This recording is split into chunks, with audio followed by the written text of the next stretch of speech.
குடும்பத்துல சேமிக்கக்கூடிய நபர் ஆணாக இருந்தாலும் சரி பெண்ணாக இருந்தாலும் சரி, சம்பாதிக்கக்கூடிய நபர் ஆணாக இருந்தாலும் சரி பெண்ணாக இருந்தாலும் சரி, நீங்க பண்ணக்கூடிய விஷயம் கண்டிப்பா உங்க பேர்ல டேர்ம் இன்சூரன்ஸ் எடுக்கிறது. நிறைய பேர் என்ன நினைப்பாங்கன்னா, டேர்ம் இன்சூரன்ஸ் எடுத்து என்ன ஆக போகுது அப்படின்னு நினைப்பாங்க. மறக்காம ஒண்ணு ஞாபகம் வச்சுக்கோங்க, குடும்பத்துல நீங்க மட்டும் தான் சம்பாதிக்கக்கூடிய நபர். அது நீங்க ஆணா இருக்கலாம் பெண்ணா இருக்கலாம். நீங்க உங்களுடைய குடும்பத்துக்கு மாசம் ஒரு 50,000 ரூபாய் உங்க செலவாகுது அப்படின்னா, நீங்க இருக்கிற வரைக்கும் அந்த குடும்பம் பிரச்சனை இல்லாம சூப்பரா போயிட்டு இருக்கும். ஒருவேளை சம்பாதிக்கக்கூடிய நபர் அந்த குடும்பத்துல திடீர்னு அவருக்கு ஏதாவது ஒண்ணு ஆகுது அப்படின்னா, அந்த குடும்பத்தினருடைய நிலை எப்படி இருக்கும்? அந்த குழந்தைங்க ஒரு நல்ல ஸ்கூல்ல படிச்சுட்டு இருப்பாங்க, இல்ல அந்த குடும்பத்துல இருக்கிற ஒரு ஆணோ பெண்ணோ அவங்க வேலைக்கு போகல அப்படின்னா அவங்களுடைய தேவைகளை யார் பூர்த்தி பண்றது? அந்த குழந்தைகளுடைய எதிர்கால கல்வி செலவுக்கு யார் பணம் கொடுப்பாங்க? இன்னைக்கு எல்லாருமே நமக்கு சுத்தி இருக்கிறவங்க ஹெல்ப் பண்ணுவாங்களா அப்படின்னா அது வந்து ஒரு கேள்விக்குறிதான். அப்போ நீங்க வீட்டுல சம்பாதிக்கக்கூடிய நபரா இருக்கீங்க அப்படின்னா, உங்களுடைய குடும்பத்தின் எதிர்காலத்தை அவங்களுக்கான எல்லா வழிமுறைகளையும் வந்து பண்றதுக்கு உங்க கையில தான் இருக்கு. நீங்க வருஷத்துக்கு 5 லட்சம் ரூபாய் சம்பாதிக்கிறீங்க அப்படின்னா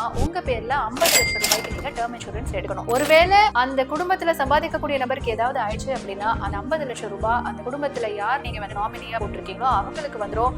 அந்த குடும்ப நபருடைய குழந்தைகள் கல்விக்காக யார்கிட்டயும் கையேந்தக்கூடிய சூழல் இருக்காது. அவங்க எதிர்காலமும் வந்து உறுதி செய்யப்படும். என்னங்க, நான் இருக்கிறப்பவே நான் இல்லாம போனா என் குடும்பத்துக்கு என்ன நடக்கும் அப்படின்னு யோசிக்கணுமா அப்படின்னா கண்டிப்பா யோசிக்கணும். ஏன் அப்படின்னா, திருமணம் அப்படிங்கிறதோ குடும்பம் அப்படிங்கிறதோ அது சும்மா விட்டுட்டு போறது கிடையாது. அது வந்து ஒரு முழு பொறுப்பு. அது ஒரு டிசிப்ளின்டான லைஃப் ஸ்டைல்.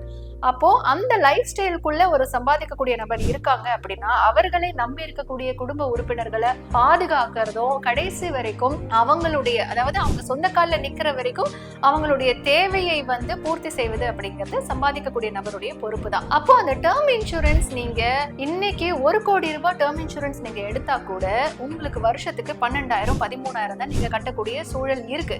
நீங்க 25 வயசுல அந்த டேர்ம் இன்சூரன்ஸ் எல்லாம் எடுத்துட்டீங்க அப்படின்னா உங்களுடைய குடும்பத்துக்கு அது மிக மிக மிக உபயோகமானதா இருக்கும். இப்ப வரைக்கும் நீங்க என்ன சேவிங்ஸ் வச்சிருந்தாலும் சரி, உங்களுக்கான டேர்ம் இன்சூரன்ஸ் அப்படிங்கிறது முழுமையா ஒரு குடும்பத்துக்கு அவசியம்.